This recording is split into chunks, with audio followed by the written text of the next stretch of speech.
want to play this Epiphone Les Paul Special that I rented. We're going to find out if this is any good. This video isn't like other videos out there, you know, where they talk for like 20, 25 minutes, and then they only play the guitar for like a minute, minute and a half. There's definitely going to be a lot of talking, but we're going to play the heck out of this thing. We're also going to be doing some comparisons with some other guitars. And a new segment that I like to call Brand X. But enough talking. Let's get after it.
So you can't really do a review on YouTube unless you talk about the specs, right?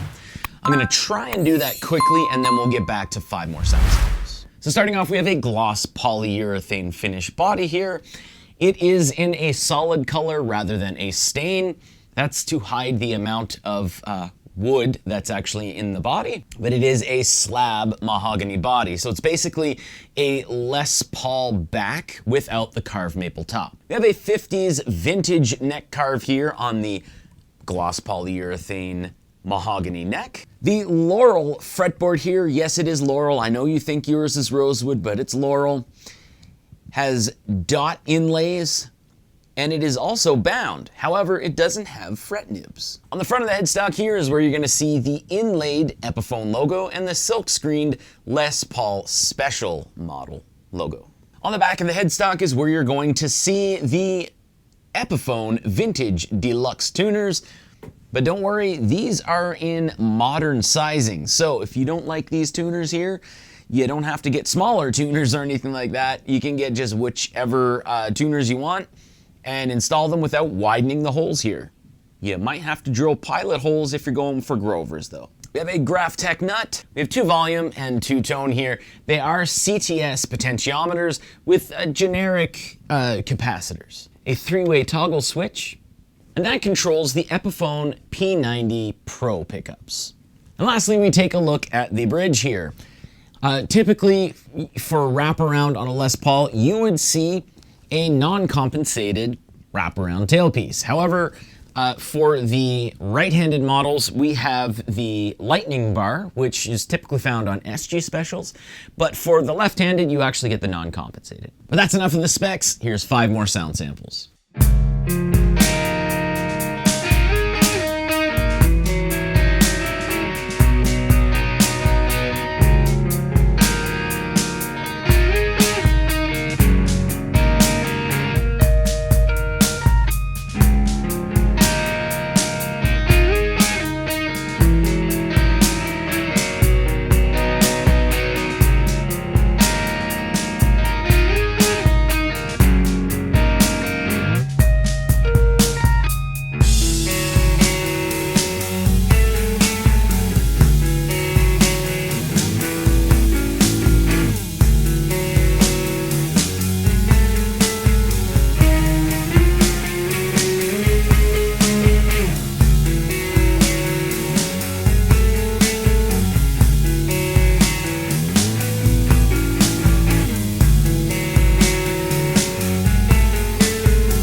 Now, normally after the 5 sound samples here, I go into something different. However, with this being an Epiphone guitar, and I just bought a... Don't say cheap, Ryan. Don't say cheap. Budget-friendly 4x12 cabinet. A Bugera 4x12 cabinet.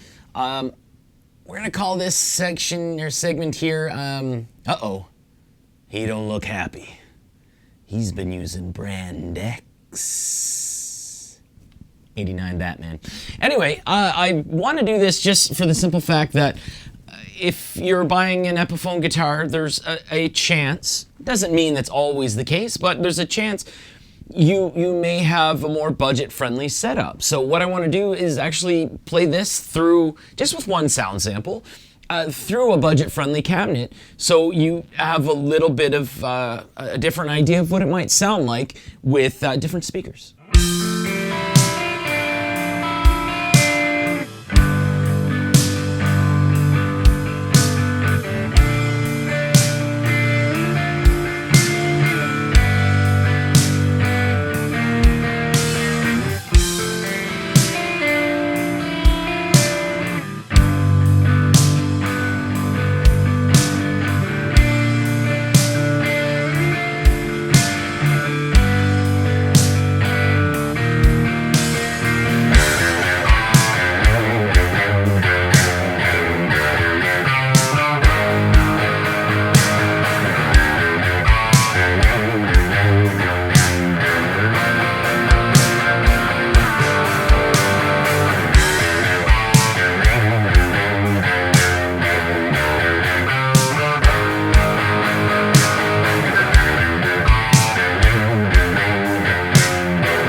So now that we've done that, and I was able to quote Jack Nicholson's Joker, who to me is the only Joker, or is the Joker. I like Mark Hamill and you know, the other guy with the things. But that's it for those type of sound samples. So what I want to do here is kind of appease some people on the internet.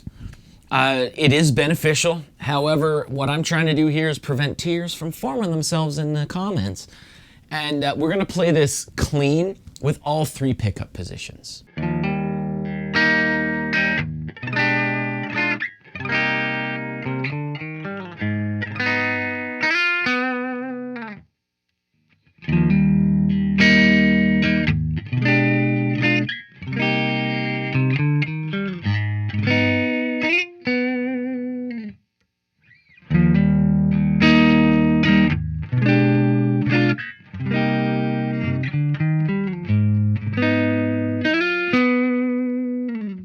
You know what, I've always been the kind of guy that prefers to hear a little bit of light drive with pickups, just for the simple fact that I'm actually able to gauge how the pickups react with a little bit of light drive. So here's that.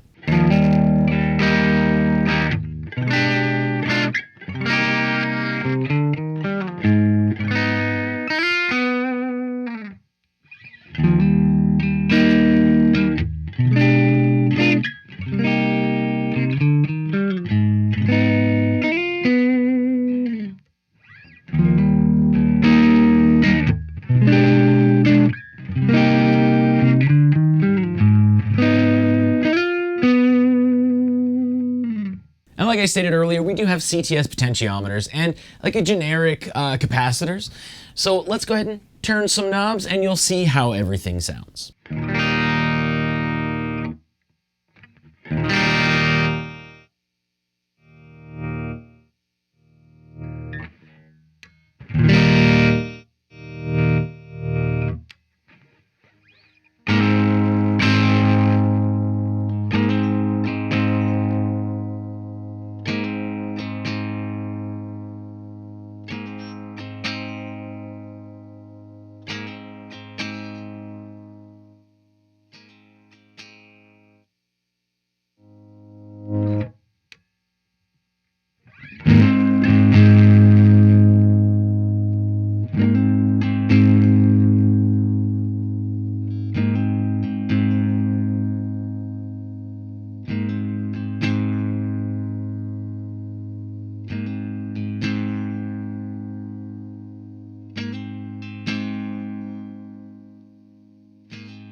let's get into the comparison portion of the video here. This might get a little long, I'm sorry, but it might help you out. So let's do the most thought of, I guess, comparison, which would be the Epiphone versus the Gibson Les Paul Special. And we'll do that just with a quick 3 pickup position comparison.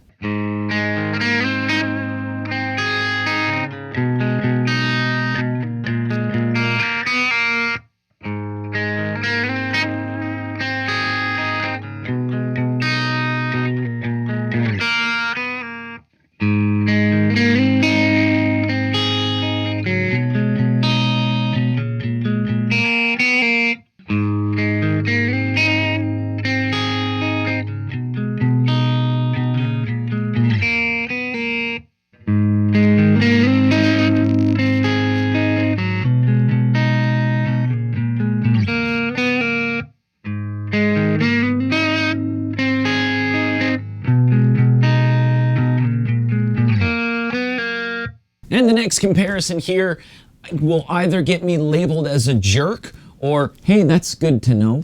So we'll do just a comparison here. Again, 3 pickup position comparison between the Epiphone Les Paul Special and Gibson Custom 1956 Les Paul Gold Top VOS.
Now with the P90s here being single coil pickups, albeit very different than traditional single coils, you might be curious to wonder what, it might sound like against a Telecaster with the Telecaster single coil. So let's do a 3 pickup comparison between the Epiphone Les Paul Special and a 2003 Fender American Series Telecaster.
finally, let's do the last comparison that you might be looking at. I know you might be thinking about, P90 versus humbucker. I should do that, but I'm not going to. I don't want this to be too long. So let's do a comparison between the Epiphone Les Paul Special and the Fender American Standard. Had to think of which one model this is. A 1994 American Standard 40th anniversary Stratocaster. We'll do a 3 pickup position comparison, even though this has 5 pickup positions.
So that's it for all of the different sound samples, all of the different comparisons. I'm not going to be wiggling any more knobs or anything like that.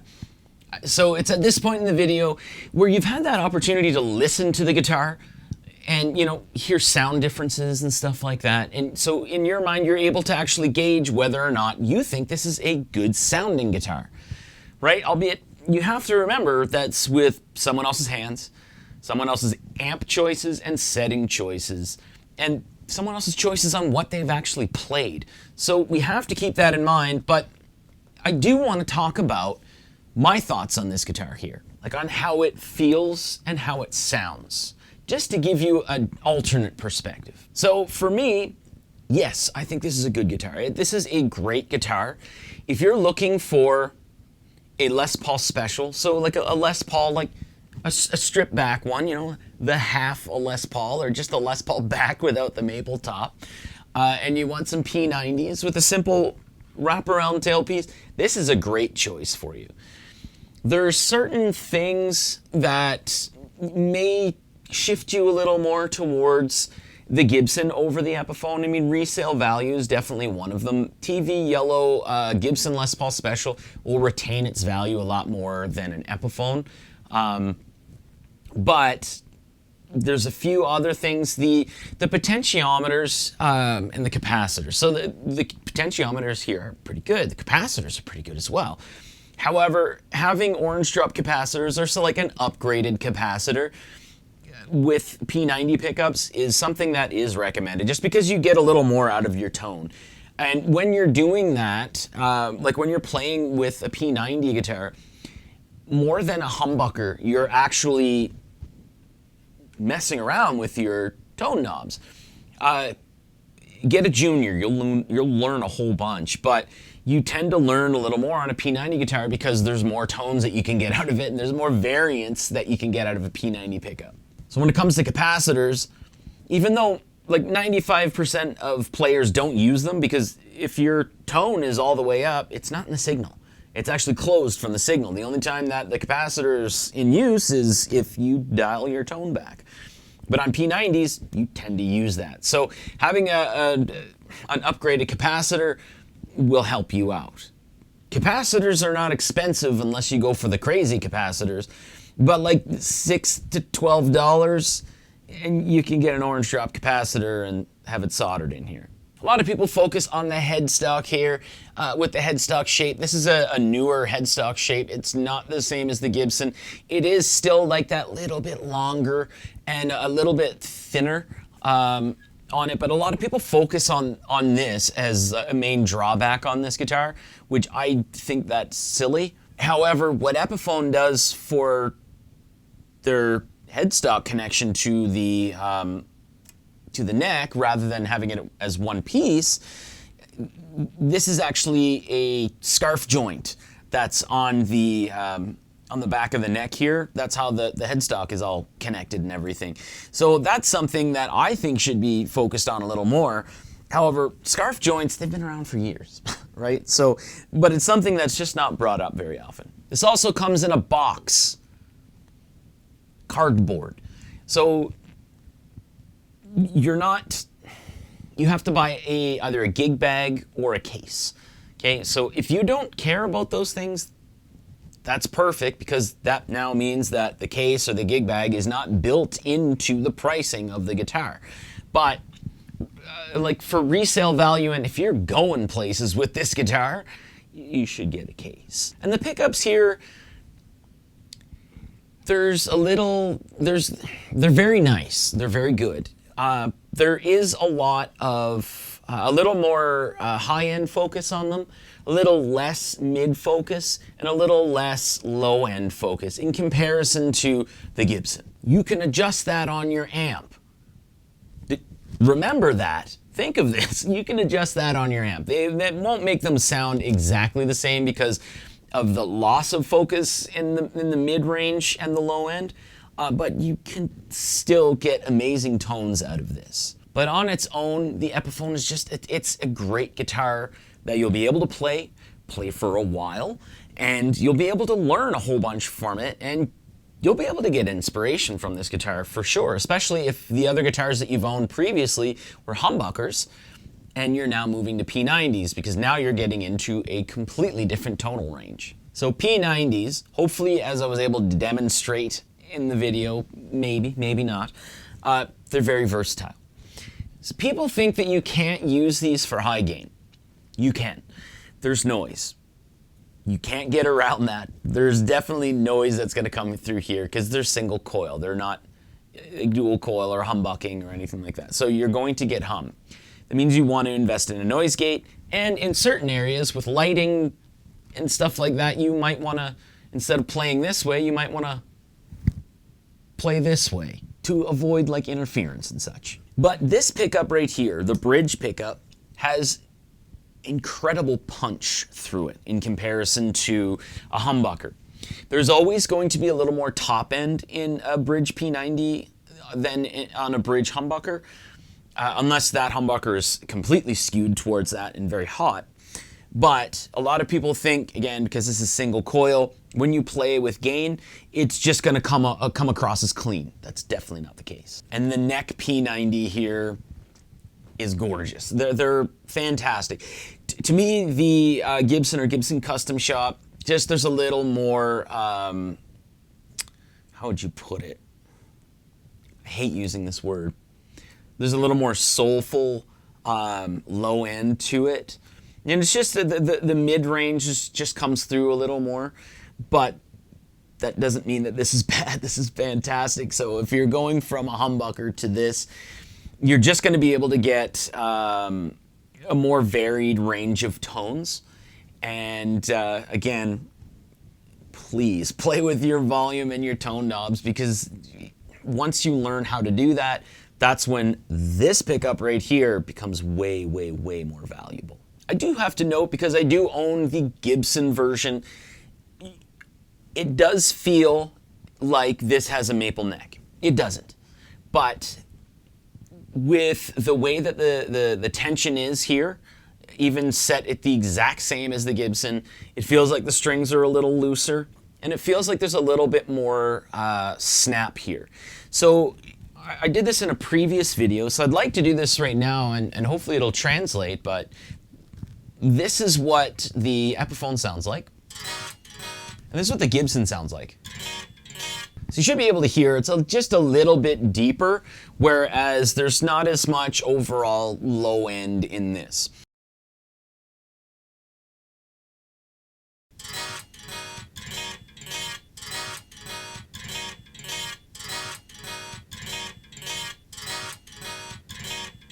Again, that's acoustically.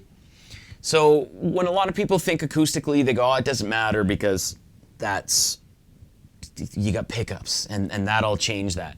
But one thing that's often forgot about is acoustically also translates the amount of like vibration that you get in your body. So when you're playing, you're not going to feel like in your body itself, stupid microphone, you're not going to feel as much as the low end. It's going to feel like there's a lot more presence in it. So there's a lot more like high end than resonance in this in comparison to the Gibson.